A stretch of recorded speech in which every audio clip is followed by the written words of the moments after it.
مولانا روم رحمت اللہ علیہ نے سلطان محمود غزنوی اور ایاز کے 3 واقعات لکھے ہیں. بڑی عجیب کہانیاں لکھی ہیں.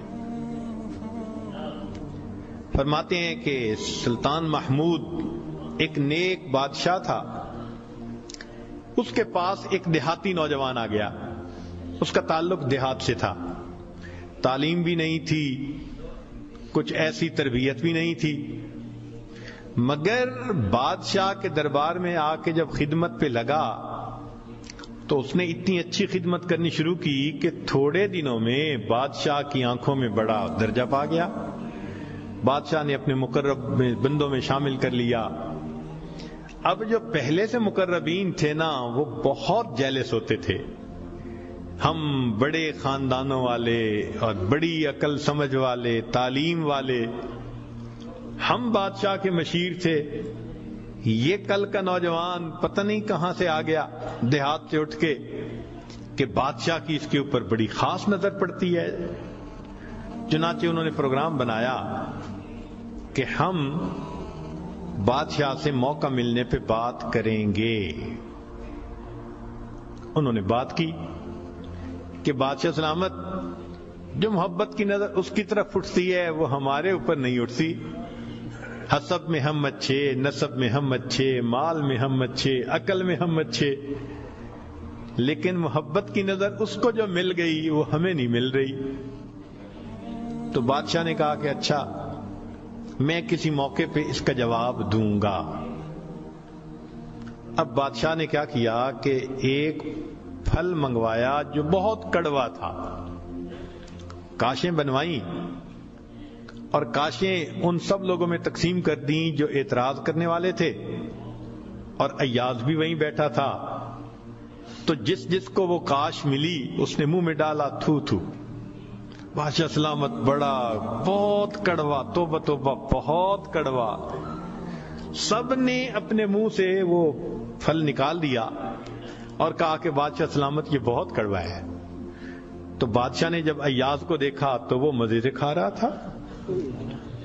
تو بادشاہ نے اس سے پوچھا کہ ایاز, یہ کاش میٹھی ہے جو اتنے مزے سے کھا رہے ہو؟ اس نے کہا بادشاہ سلامت ہے تو کڑوی, کھاتے کیوں جا رہے ہو؟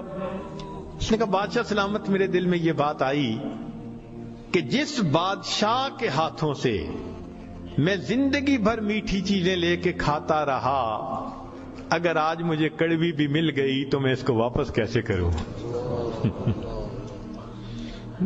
عمر بھر میٹھی چیزیں لے کے کھاتا رہا, آج کڑوی بھی مل گئی تو واپس کیسے کروں؟ کاش کہ یہ چیز ہمارے اندر آ جاتی کہ جس پروردگار کی نعمتوں سے ساری زندگی ہم انجوائے کرتے رہتے ہیں, اگر کبھی کوئی اس کی طرف سے آزمائش کی گھڑی بھی آ جائے تو ہم پھر شکوہ کیوں کرتے ہیں؟ اب بادشاہ نے سوچا کہ بھائی یہ لوگ جو بہت اعتراض کرنے والے تھے نا, ان کے سامنے کوئی اور ایسا ہیلا کرنا چاہیے کہ ذرا ان کو بات سمجھ میں آ جائے.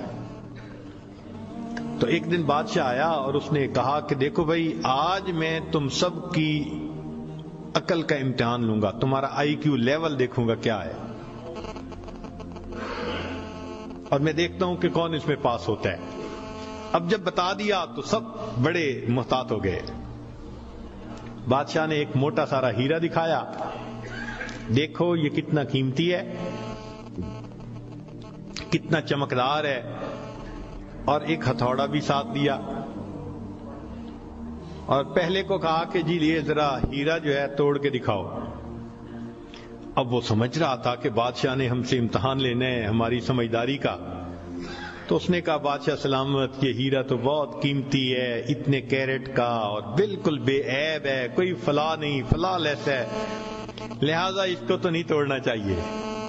بادشاہ مسکرایا, کہنے لگا ہاں بہت اچھا. تو وہ سمجھا کہ بھائی میں نے بادشاہ کو کنونس کر دیا, چنانچہ دوسرے کو دیا, اس نے بھی اسی قسم کی لاجک, تیسرے کو دیا, اس نے بھی لاجک. جتنے اعتراض کرنے والے تھے سب کو ہیرا ہتھوڑا دیتے رہے، وہ یہی لاجک دیتے رہے اور معذرت کرتے رہے، حتیٰ کہ بادشاہ نے وہ ہیرا ایاز کے ہاتھ میں پکڑایا۔ جب ایاز کو کہا ایاز اسے توڑو، ایاز نے اس کو نیچے فرش پہ رکھا، دے کے مارا ہتھوڑا اور اس کے ٹکڑے ٹکڑے کر دیے۔ اب جب اتنے قیمتی ہیرے کے ٹکڑے ہو گئے تو وہ تو سارے خوش ہو گئے، آج اس کا گنوار پن کھلا، اس کی جہالت کھلی، بے وقوف، کیا پتا اس کو یہ کتنی قیمتی چیز تھی۔ تو وہ ایکسپیکٹ کرنے لگے کہ آج تو بادشاہ اس کو دھکا دے دے گا دربار سے۔ تو جب ہیرے کے ٹکڑے ہو گئے تو بادشاہ نے اس کی طرف دیکھ کے کہا، ایاز تو نے ہیرے کے ٹکڑے کر دیے، اتنے قیمتی ہیرے کے؟ تو ایاز نے آگے سے سمپل سا آنسر دیا کہ بادشاہ سلامت، آپ نے مجھے حکم دیا تھا ہیرے کو توڑ دو۔ اب میرے سامنے دو آپشن تھی، یا تو اتنے قیمتی ہیرے کو توڑ دیتا، یا پھر میں انکار کرتا تو آپ کے حکم کو توڑ دیتا۔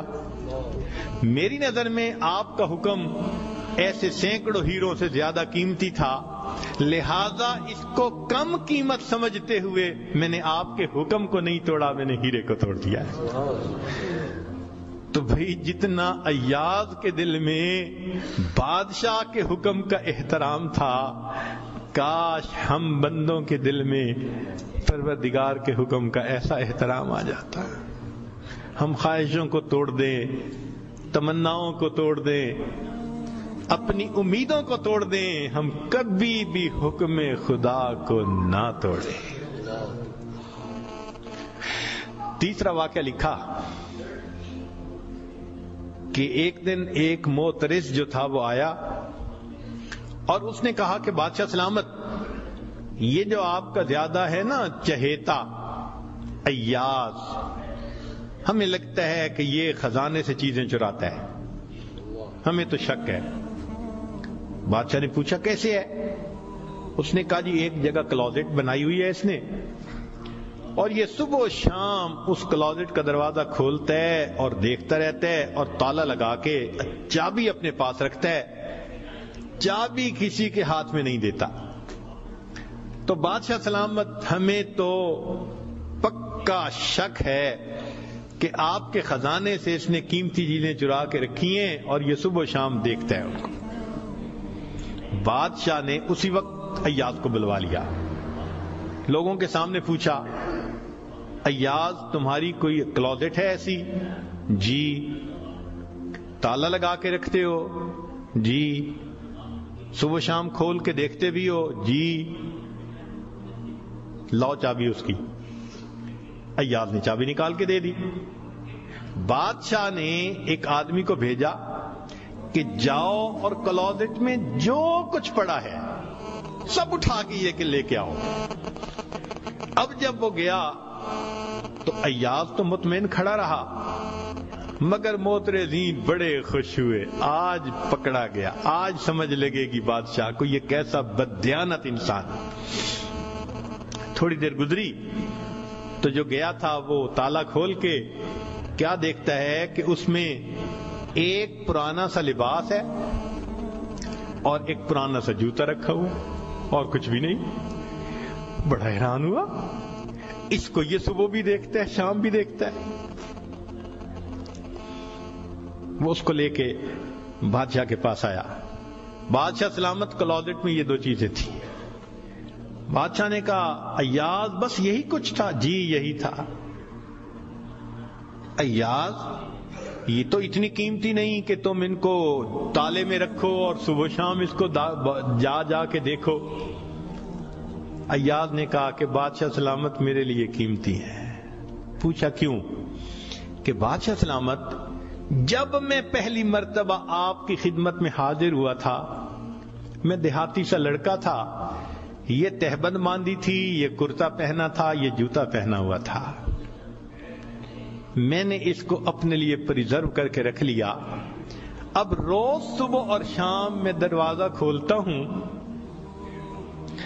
اپنے نفس کو مخاطب کر کے کہتا ہوں ایاز بادشاہ کے احسانات کو مت بھولنا، تمہیں جو اس نے رتبہ دیا، تمہاری اوقات تو یہ تھی، تمہاری اوقات یہ تھی۔ میں صبح بھی اپنے آپ کو یاد دلاتا ہوں، میں شام بھی اپنے آپ کو یاد دلاتا ہوں۔ مولانا لکھتے ہیں کاش کہ یہ صفت اللہ ہمیں بھی عطا فرماتا، ہم بھی اپنے ابتدا کو دیکھتے، کیا حال تھا، کیا ہماری اوقات تھی، اور آج اللہ نے اپنی رحمتوں سے، نعمتوں سے، برکتوں سے کس طرح ہمیں مالا مال کر دیا، ہم بھی اپنی بنیاد کو یاد رکھتے ہیں۔ تو اگر ایک دنیا کا غلام اپنے مالک کے حکم کو اتنا قیمتی سمجھتا ہے تو ہم تو اللہ کے ویسے ہی بندے ہیں، غلام سے بھی ایک درجہ نیچے، ہم تو اللہ کی ملک ہیں، مخلوق ہیں اس کی۔ لہذا ہمیں چاہیے کہ اللہ رب العزت کے حکم کی عظمت کو سامنے رکھیں، ہمیشہ خیال رکھیں کہ حکم خدا کبھی بھی ٹوٹنے نہ پائے۔ لا الہ الا اللہ محمد رسول اللہ علیہ صلاة اللہ وآلہ والأحبہ۔ لا الہ الا اللہ محمد رسول اللہ علیہ صلاة اللہ وآلہ والأحبہ۔